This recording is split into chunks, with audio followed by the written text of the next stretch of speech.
এশারের নামাজের আগেও পরে বলেও দুইটি কাজ করবেন না। যদি করেন তাহলে আপনার জীবনে কখনো আয় এবং উন্নতি হবে না। আল্লাহ রাসূল সাল্লাল্লাহু আলাইহি ওয়াসাল্লাম তিনি হাদিসের বর্ণনায় বলেছেন, এশারের নামাজের আগে এবং পরে এই দুইটি কাজ করা যাবে না। আবু দাউদ শরীফের মধ্যে 4849 নম্বর হাদিসের মধ্যে আল্লাহ রাসূল সাল্লাল্লাহু আলাইহি ওয়াসাল্লাম বলেছেন, ইয়ানহা আনিন নাওমি ক্বাবলাহা ওয়াল হাদিসি বাদাহা, অর্থাৎ এশারের নামাজের আগে এবং পরে এই দুইটি কাজ করা যাবে না।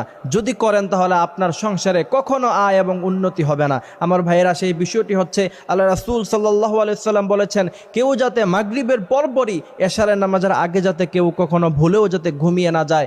যদি সে ঘুমিয়ে যায় আর তার নামাজ যদি মিস হয়ে যায় তাহলে তার সংসারে কখনো আয় এবং উন্নতি হবে না। আল্লাহ রাসূল সাল্লাল্লাহু আলাইহি ওয়াসাল্লাম নিষেধ করেছেন।